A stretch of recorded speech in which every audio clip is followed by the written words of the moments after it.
Oke, Bapak Ibu semuanya, mohon doanya. Insya Allah nanti malam anak saya akan berangkat untuk membantu Gus Idris. Nanti malam insya Allah ya jam 8 jam 7 lah, insya Allah beliau membantu Gus Idris untuk melawan Ki Kumbang Sudrajat. Ini Mas Karya aja entah kitab Dr. Ganas keok, Mas Karya sama Dr. Ganas tahu kabur kemana ini. Akhirnya Gus Idris meminta bantuan ke saya, tapi karena saya nanti malam masih mau nemuin Mbah Sudiro, jadi ya monggo santri saya kalau ada yang mau berangkat. Yang mau berangkat siapa ini? Ya? Oh ya ini yang berangkat. Nah ini Mas Tatriki ini berangkat ke tempatnya Gus Idris. Namun di sini sudah berapa lama saya? Hampir 1 tahun sampai di sini. Yang penting berjuang, masalah hasilnya pasrahkan kepada Allah, ya. Walaupun nanti kalah ataupun apa tidak masalah, karena yang penting itu usahanya, ikhtiarnya. Kalau hasilnya dipasrahkan kepada Allah. Ini ujian dengan saya nanti ketika terjun ke lapangan siap untuk mati, siap untuk hidup, siap untuk berjuang. Ya, monggo sekarang berangkat dulu. Diajak Kak Mandawa sama Kang Badar ya. Mana saya berangkat sekarang dulu. Iyyaka na'budu wa iyyaka nasta'in ihdinas siratal mustaqim siratal ladzina an'amta 'alaihim ghairil maghdubi 'alaihim waladdallin.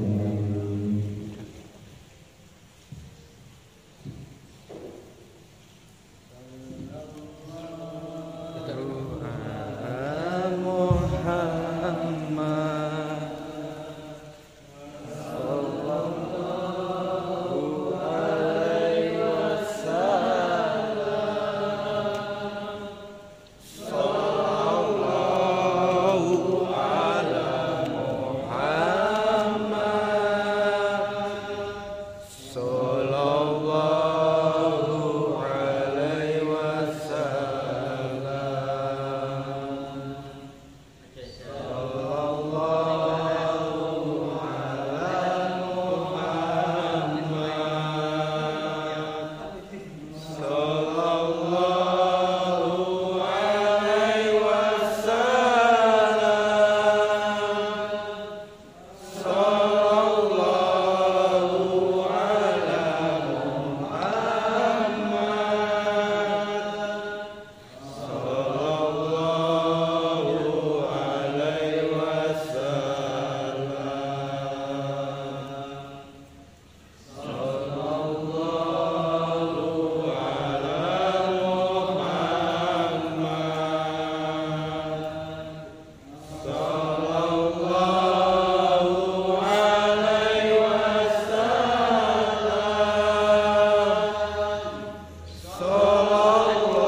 Assalamualaikum warahmatullahi taala wabarakatuh. Lanjut.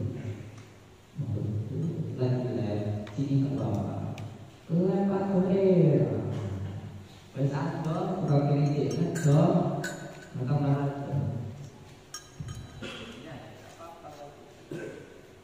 Mbak Turun mau live mana kayaknya Mbak Turun live Boleh. oh buat jauh amat di sana. Masya Allah. Oke, assalamualaikum warahmatullahi taala wabarakatuh. Waalaikumsalam warahmatullahi wabarakatuh. Ini jangan pindah ya.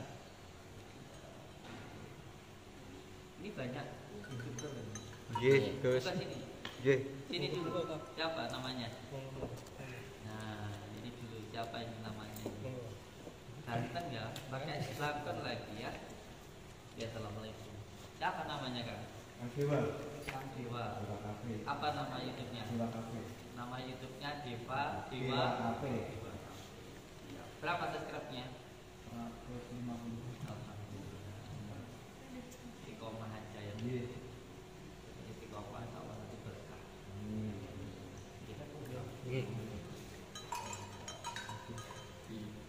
Udah gitu aja sini. Kalau ini Kang Afid, buat Kang Afid bagus men ininya ya. Ininya loh Kang Afid men. Apa ini? Kemajuan ya. Lihat dulu, kita tak lihat dulu. Mas Agus kita belum punya kayak gini. Biasa ini. Oh ini biasa. Tapi kok bagus kotak. Biasa. Oh ini biasa. Tapi mantap lah, moga dipakai. Kang Afid ya, berapa subscribe-nya? 27.000. 27.000. Alhamdulillah. Istiqomah ya. Insyaallah. Alhamdulillah. Moga Kang Afid. Nah, kalau ini namanya Kang siapa namanya? Pak Gembos. Pak Gembos. Apa nama YouTube-nya? Pak Gembos. Pak Gembos juga. Sudah berapa subscribe-nya? 6.000-an lebih. 6.000-an lebih. Alhamdulillah. Oke, semoga untuk adik istiqomah barakallah. Alhamdulillah. Berarti hari ini istimewa ya? Istimewa sekali. Hari ini ada 1, 2, 3, 4, 5. Ada 5 YouTuber. Ya. 6 sama Kang Adi. Oh iya 6. Itu kayaknya ini bukannya Kang Adi ini. Kelihatan ini dari tadi paham Kang Adi ini, Masya Allah. Alhamdulillah. Kalau ini Mbak Kunung. Saya manggilnya Mbak Sapi. Masya Allah. Mbak Kunung juga punya YouTube ya Mbak Kunung ya? Apa nama YouTube-nya Mbak Kunung? Mbak Kunung ya. Sudah berapa subscribe-nya Mbak Kunung? Sekarang mencapai 22.000. Alhamdulillah. Waktu pertama kesini itu berapa subscribe-nya? antara 7.000 Berarti naiknya sudah hampir 13.000 ya. Tapi kok tak lihat agak kurusan, kenapa Mas Gunung? Mantap. Kirakan untuk tarung sama saya? Iya, enggak. Oh enggak. Takut dulu mau ditantang. Ini piye? Karena liar. Oh siap. Oh berarti tarung sama Opa sama Sokara. Siap. Nanti malam siap datangi. Siap. Oh siap. Nggih, karena kalau pertarungan itu ya, pertarungan di kalangan ilmu hikmah itu sebenarnya bukanlah sesuatu hal yang buruk, bukan. Jadi jangan dianggap ketika bertarung di dalam ilmu hikmah itu buruk, enggak. Abah saya dulu dari Pondok Paron, sowan ke Mbah Ihsan yang berada di Nganjuk. Itu dulu di Ngawi, sowan ke Nganjuk. Dari Nganjuk itu diajak ke tempat khusus, masuk ke kamar khusus, diajak berantem sama Mbah Ihsan ini. Diajak ribut. Ini penting untuk apa? Untuk menguji dan juga untuk mengolah batin. Tetapi dengan tujuan tarungnya itu untuk hal yang baik ya. Dalam arti untuk apa? Seperti saya taruh sama Mbak Gunung, tujuannya untuk apa? Untuk saling mengenal di dalam keilmuannya, bukan untuk apa itu namanya adu kesaktian, bukan untuk adu kehebatan, bukan ya. Kalau dalam kalangan ilmu hikmah atau di salah satu pesantren ya, di salah satu pesantren Lirboyo, di pesantren besar Lirboyo, itu santri juga disiapkan. Kalau memang ada jawara-jawara yang sudah belajar keilmuan, daripada berantem di jalanan, disiapkan pencak dor. Untuk apa? Untuk menguji keilmuannya. Contoh saya namanya, saya belajar silat dari silat Cimandi semuanya. Beliau belajar silat dari perguruan yang lain. Biasanya di situ disambungkan. Ini pertarungan persahabatan, pertarungan persaudaraan. Untuk apa? Untuk menguji salah satu keahliannya masing-masing dan juga untuk saling belajar. Bukan apa? Bukan kita itu adu kesaktian, adu kehebatan, biar siapa yang hebat, itu tidak. Jadi hal-hal semacam ini dari zamannya mbah saya itu sudah biasa hal semacam ini. Tetapi yang penting yang ketika diadu itu sesama praktisi ilmu hikmah atau sesama-sama punya ilmu silat dan lain sebagainya. Bukan berarti kalau ada orang yang punya ilmu hikmah terus ada orang yang nggak pernah belajar ilmu hikmah terus tiba-tiba ditantang berantem di jalan, tidak seperti itu. Bukan juga berarti ketika ada orang yang sudah belajar ilmu silat lalu ditantang sama orang yang nggak punya ilmu silat terus dilayani, itu tidak seperti itu. Malah kalau seseorang sudah belajar ilmu silat, ketika ada yang menantang, dia nggak akan melayani, tidak akan melayani, karena dia paham bahwa yang mengajak ribut itu tidak sepadan dengan dirinya, bukan sombong loh ya. Kalau semuanya sampai sudah tua, sudah dewasa, tapi sudah dewasa, lalu ada anak kecil yang ngejekin, kira-kira dilayani nggak? Nggak akan. Karena apa? Karena itu hanya anak kecil saja. Lalu sekarang kita praktisi ilmu hikmah. Terus yang nantang pesulap, keilmunya aja nggak sama, kira-kira dilayani nggak? Ya nggak akan. Atau ketika mohon maaf, kami di jalan ada orang gila ngamuk-ngamuk, apa iya sampean di situ mau ngajak dia berantem? Itu sampean apa bedanya dengan orang gila tersebut? Jadi perlu dipahami untuk semua saudara dimanapun berada, ketika saya uji keilmuan atau mungkin perang tanding dengan sesama praktisi ilmu hikmah. Jujur saya kemarin habis mendatangin Gus Idris, saya barusan datangi Mama Skaryo. Real, benar-benar tanpa setting-settingan dan sebagainya. Benar-benar saya tantang beliau ke sana. Karena apa? Karena saya beranggapan begini. Ketika seseorang sesama spiritual kan spirit. Berarti orang yang paham tentang ilmu-ilmu hikmah atau ilmu-ilmu keagamaan lah, atau ilmu-ilmu kejawen dan sebagainya, paham ilmu-ilmu tua, berarti dia harus benar-benar tua. Tetapi kalau dia itu dikatakan spiritual, tapi suka nyinyirin orang, suka ngomongin orang, suka ngomongin kejelekan orang, lalu spiritualnya di mana? Kayak gitu loh. Sikapnya yang harusnya tua, seharusnya dia itu bisa mengayomi, bisa menasihati di mana kayak gitu. Sehingga dari situ saya ya penasaran gitu. Ketika di channel YouTube-nya tiba-tiba beliau bilang saya mau menghajar batin atau Putabudin sampai mati. Jadi Mama sekalian bikin statement seperti itu. Saya kaget no. Wong beliau itu kan sebuah guru besar ya, punya padepokan, gurunya Mama Sadin juga. Beliau itu punya padepokan besar di Medan, muridnya ribuan. Kok tiba-tiba bikin statement yang katanya mau datang ke Jawa mengajar saya sampai mati, itu kan saya kaget luar biasa. Loh ini kalau kita sama spiritual itu tertantang loh, tertantang.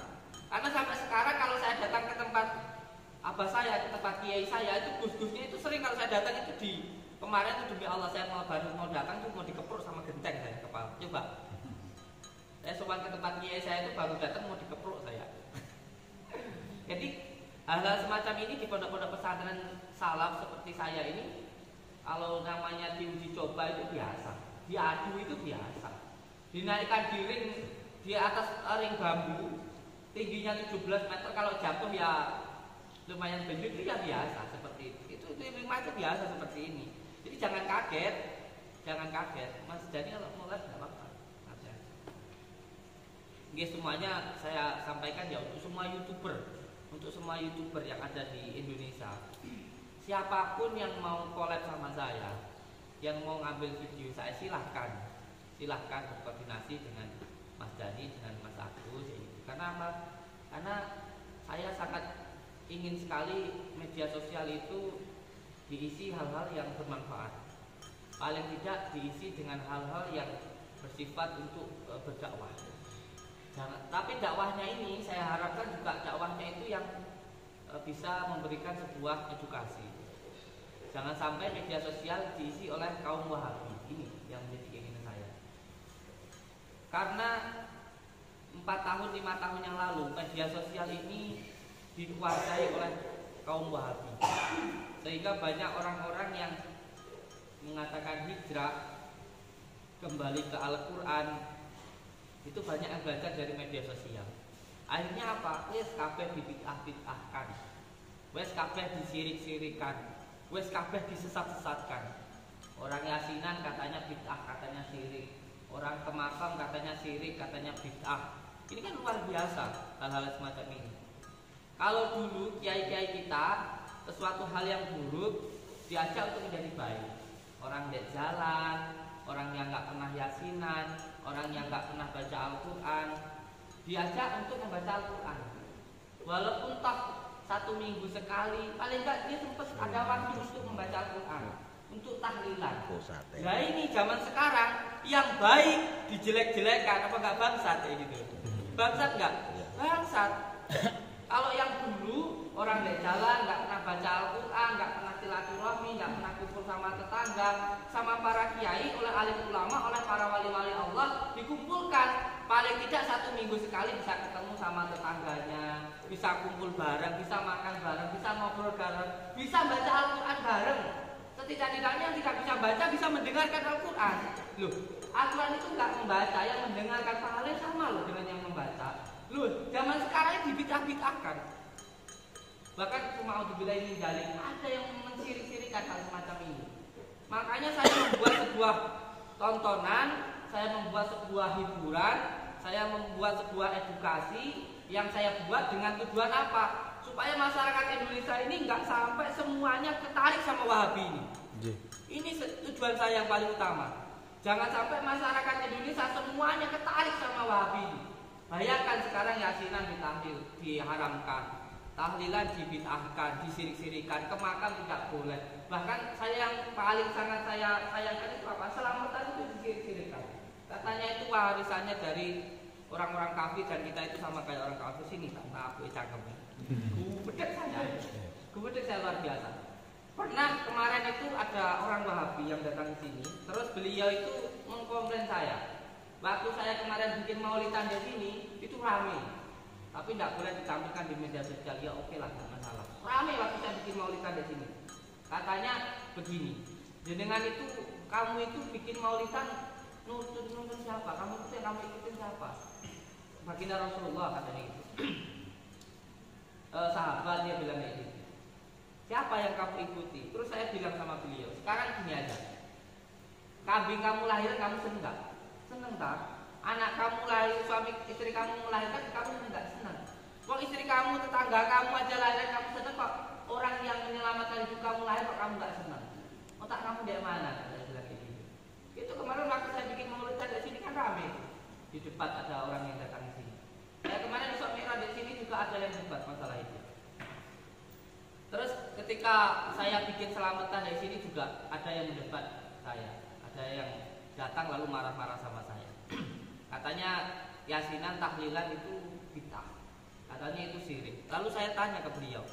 Sekarang saya tanya, membaca Al-Quran itu ada waktu larangannya enggak? Dilarang nggak di waktu-waktu tertentu? Contoh malam nggak boleh kita baca Al-Quran ya itu atau pagi nggak boleh. Coba ada larangan waktunya nggak? Itu yang pertama. Yang kedua, saya tanyakan, ada larangan tempatnya enggak?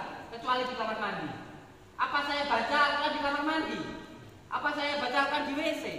Sekarang waktunya saya tidak dilarang, ya kan? Diperbolehkan di setiap waktu baca Al-Quran.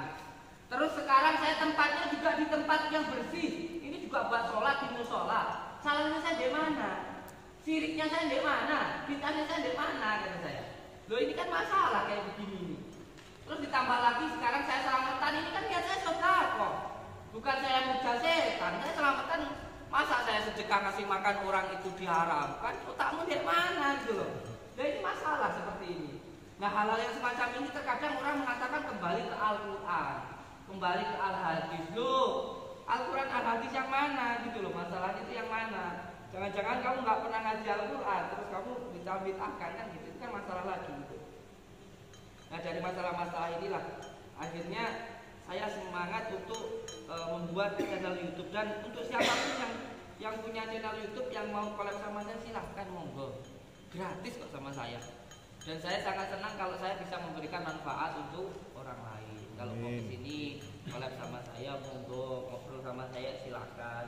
Saya tidak pernah, alhamdulillah saya tidak pernah sekalipun minta bayaran. Kan ada kan YouTuber besar yang kalau kita collab itu suruh bayar 50 juta, ada banyak seperti itu. Tapi alhamdulillah tidak, siapapun yang mau bikin YouTube mau collab sama saya gratis. Kalau saya bisa memberikan manfaat untuk orang lain, alhamdulillah. Wong saya itu juga bukan siapa-siapa. Ayah saya cuma guru ngaji di Lampung. Sekarang kiai saya, Abah Kiai Syahudin, ini demi Allah kalau saya menyampaikan, kalau saya ya, ini saya anggap abah saya itu wali Allah. Itu kalau menurut saya. Orang lain nggak percaya nggak apa-apa, kalau saya, kiai saya itu menurut saya wali Allah. Itu keyakinan saya. Ini beliau sekarang ada di rumah saya. Sekarang ini beliau berada di rumah saya. Dan bapak saya kandung itu bukan siapa-siapa, bukan kiai, bukan ulama. Bapak saya cuma guru ngaji di kampung. Cuman saya lebih bangga guru ngaji yang ngurusin anak-anak kecil di musola, itu saya lebih bangga daripada kiai yang tenar-tenar di TV itu. Saya lebih bangga kiai-kiai kecil yang ada di kampung. Makanya kemarin saya tur ke beberapa tempat, ke kiai-kiai guru-guru ngaji di kampung-kampung. Dan insya Allah itu akan terus saya lakukan. Panjenengan kalau mau ikut monggo. Tanggal 5 bulan 3 saya bersama dengan kepolisian insya Allah datangin guru-guru ngaji. Dan insya Allah kita bagi-bagi rezeki lah. Dari YouTube alhamdulillah saya dapat hampir 100 juta lebih. Itu ya saya bagi-bagikan juga ke guru-guru ngaji tersebut insya Allah. Nanti tanggal 5 bulan 3 kalau mau ikut gabung monggo. Boleh rekam semuanya. Kita ke Bojonegoro. Insya Allah depan ada polisi, dikawal sama Fatwa insya Allah. Oke, Bapak Ibu semuanya, mohon doanya. Insya Allah nanti malam anak saya akan berangkat untuk membantu Gus Idris. Nanti malam insya Allah ya jam 8 jam 7 lah, insya Allah beliau membantu Gus Idris untuk melawan Ki Kumbang Susdrajat. Ini Mas Karyo aja entah kecap, Dr. Ganas keok, Mas Karyo sama Dr. Ganas tahu kabur kemana ini. Akhirnya Gus Idris meminta bantuan ke saya, tapi karena saya nanti malam masih mau nemuin Mbah Sudiro, jadi ya monggo sampai saya kalau ada yang mau berangkat. Yang mau berangkat siapa? Siapa? Ya? Oh ya ini yang berangkat. Nah ini Mas Tatriki ini berangkat ke tempatnya Gus Idris. Taman di sini sudah berapa lama saya? Hampir 1 tahun sama di sini. Yang penting berjuang, masalah hasilnya pasrahkan kepada Allah, ya. Walaupun nanti kalah ataupun apa tidak masalah, karena yang penting itu usahanya, ikhtiar. Kalau hasilnya dipasrahkan kepada Allah. Ini ujian untuk dengan saya nanti ketika terjun ke lapangan siap untuk mati, siap untuk hidup, siap untuk berjuang. Ya, monggo sekarang berangkat dulu. Diajak Kakak Jawa sama Kang Badar ya. Mana saya berangkat sekarang dulu. Waalaikumsalam. Tatriki yang berangkat, monggo berangkat dulu. Tatriki beliau ya berangkat dulu ke Gus Idris bersama dengan Kakak Jawa sama Kang Badar, insyaallah. Mohon doanya. Ya, walaupun perasaan saya nggak enak, tapi insyaallah nggak apa-apa lah. Ini untuk menguji ketaatannya dan juga untuk menguji mentalnya kayak gitu insyaallah. Oke. Terus semua saudaraku dimanapun berada, insyaallah nanti malam anak-anak itu berangkat ke sana bantu beliau berarti Idris.